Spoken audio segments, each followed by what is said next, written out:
အားလုံးပဲမင်္ဂလာပါရှင် Read with me channel လေးမှာကြိုဆိုပါရရှင်ဒီ channel လေးကနေလူကြီးမိဘတို့နားတော်တာဆင်နိုင်ရန်အတွက်ဝတ္ထုတော်ကလေးများဝတ္ထုရှင်များနှင့်ကလေးဝတ္ထုလေးများအားဖပြပေးသွားမှာဖြစ်ပါတယ်ရှင်ဒီနေ့ဖပြပေးမဲ့ဝတ္ထုတော်ကလေးကတော့ဆရာသစ္စာနီရေးသားထားသောကုံနိုင်ကြီးမှာလူပြောက်ချင်းဆိုသောကလေးဝတ္ထုများထဲမှတော်တချောင်းနှင့်ငတလောက်ပေါင်းဆိုတော့ဝတ္ထုတိုကလေးအားဖပြပေးသွားမှာဖြစ်ပါတယ်ရှင်။နောက်တော့တာဆင်ပေးကြပါအောင်ရှင်။တော့တချောင်းနဲ့ငတလောက်ပေါင်း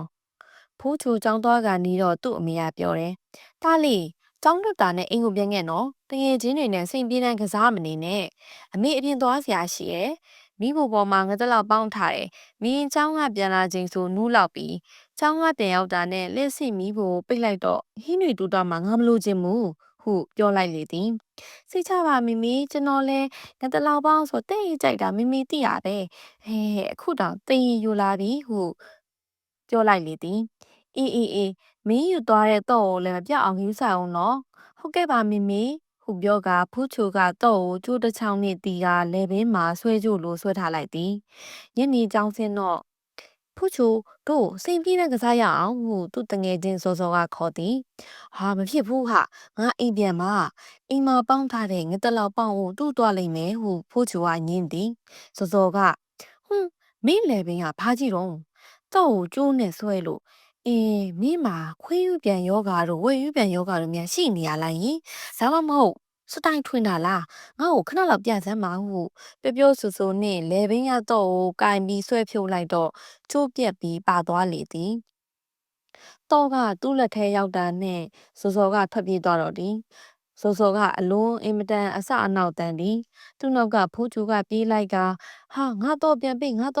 ဟုအော်လေသည်ထိုအခါစောစောကရဲပြီးဟာမင်းပြောတော့စိတ်ပြေးတယ်မကစားချင်ဘူးဆိုအခုတော့ကစားနေရပြီမဟုတ်လားဟာဟုအော်ရည်လိုက်လေသည်လမ်းပေါ်တနေရာရောက်တော့စောစောကိုဖိုးချိုကမိသွားသည်တော့ကိုလူကြရင်တော့ကစောစောလက်ကလွတ်ထွက်ပြီးညောင်းပေါက်တစ်ခုတည်းသူကျသွားလေသည်ဟာဒုက္ခပါပဲတော့ကျသွားပြီသူတို့ကမြောင်းဖုံးထားတဲ့တန်နိုင်ကြားထဲကနေအောက်ကိုငုံကြည့်တော့တော့ကလေးတွေကိုတွေ့ရသည်မြောင်းဖုံးကလှမ်းမရဖြစ်နေတော့ဟာဟိကောင်ဖူးချိုမင်းလက်နဲ့နှိုက်ကွာဟုစောစောကပြောသည်တန်နိုင်ကြားကကျင်းနေတော့ခက်ဝဝဖြစ်နေတဲ့ဖိုးချိုလက်ဟာတွေ့မရဖြစ်နေလေသည်နည်းနည်းပိန်တဲ့စောစောလက်ကတော့ဝင်သည်ဒါပေမဲ့အောက်ခြေတော့ရှိရဲ့နေရာအထိမရောက်လက်တန်ကတိုးနေပြန်သည်ဟာ sorry ပဲကွာကြံစမ်းပါဦးဒီတခါတော့စောစောကတောင်းပန်၍ပြောလေသည်ဖိုးချိုကอืมနေဦးငါအကြံရပြီသူတို့အနားမှာရှာတော့တော့ကိုမိလောက်တဲ့ဒုံချောင်းအရှိတစ်ချောင်းကိုရလေသည်ဒုံချောင်းကြီးထိတ်မှာတစ်ကိုင်းကိုကလေးလည်းပါလေသည်ညောင်ဖုံးကြားတဲ့ကဒုတ်ကိုချပြီးတော့ကိုကောက်ဖို့ကြံသည်မရ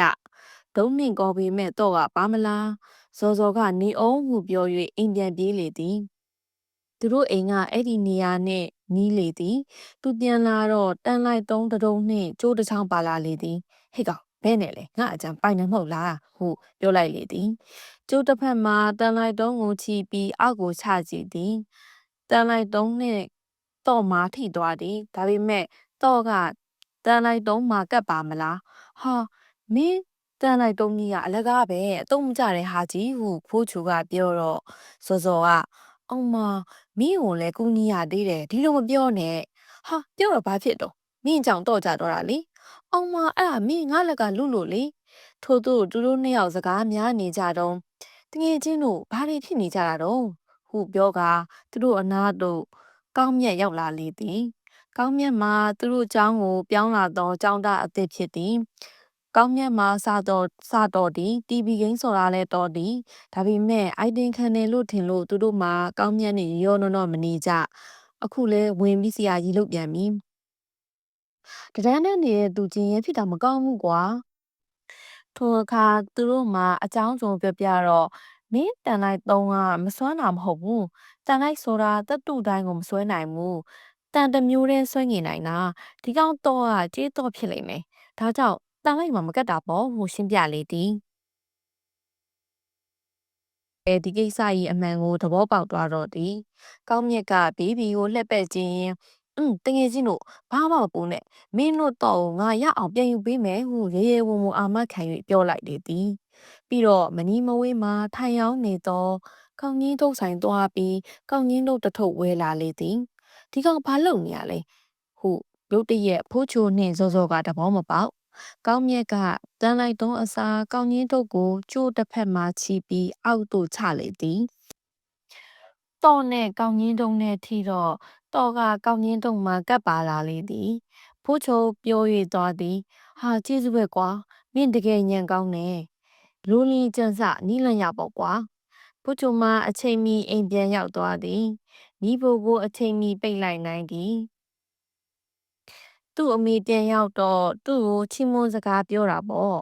တကယ်ချီးမွမ်းတင်တာတော့ကောင်းမြတ်ပါမနေ့ပြန်ကြောင်းရောက်ရင်ဒီကောင်နဲ့တငယ်ချင်းကောင်းကောင်းလုပ်မယ်ဟုဖိုးချိုကဆုံးဖြတ်လိုက်လေသည်နားဆင်ပြီးခဲ့ကြသောတိုးတယောက်ချင်းစီအားအထူးပင်ကျေးဇူးတင်ရှိပါရဲ့ရှင်။တာယာအေးချမ်းသောနေ့ရက်ကလေးများအားပိုင်ဆိုင်နိုင်ကြပါစေရှင်